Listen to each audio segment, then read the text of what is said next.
Minister, when is the discrimination going to stop for the counties that have been promised deliveries of sewerage and water systems for decades? I've said this before and I'll say it again. 40 years ago, they promised a Fianna Fáil councillor in Skeeton, the government did, that they'd have a sewerage system.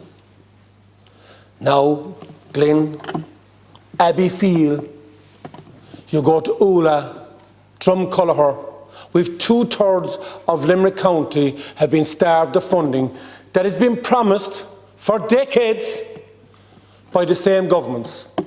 Decades. I'm not talking 4 years and 2 months ago when Patrick Donovan promised it to my colleague here, Michael Collins. I'm talking 40 years have been promised. And every time it comes election time, they're fooling the people of Fianna Fáil and Fine Gael of County Limerick, telling them, we're going to do it for you this time, lads. We're going to do it. And it goes back to the madness, what is it, a form of madness?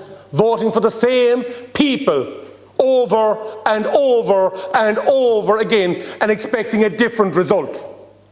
That's a sign of madness. Now, the people of Limerick have had 40 years of promises that I know about. And everything in between. And every election comes around and they vote for the same people again.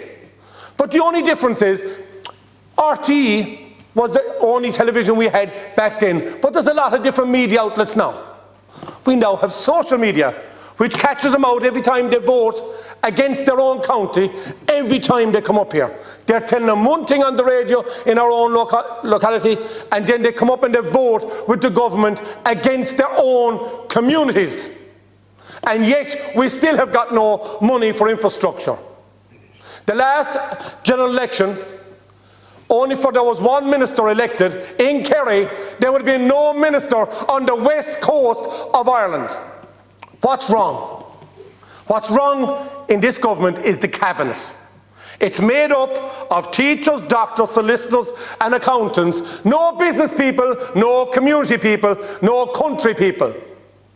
And the balance is wrong. It's like baking a cake. If you don't have all the ingredients, you can't bake it. Well, the cabinet of this country is a sour taste in everyone's mouth because the ingredients are wrong. So why don't you put in a quota for elections to have so many females in for election? And I agree with it.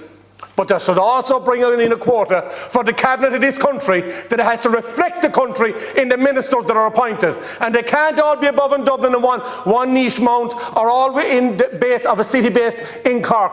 They have to be spread throughout the country to make sure that the country is represented across the country and not just one sector. That's why there's been nothing built in the country for years, because the cabinet is wrong. That means the team is wrong. That means a hurling match.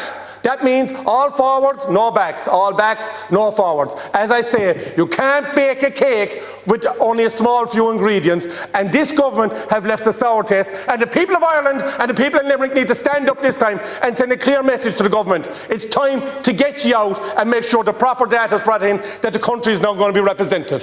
Thank you.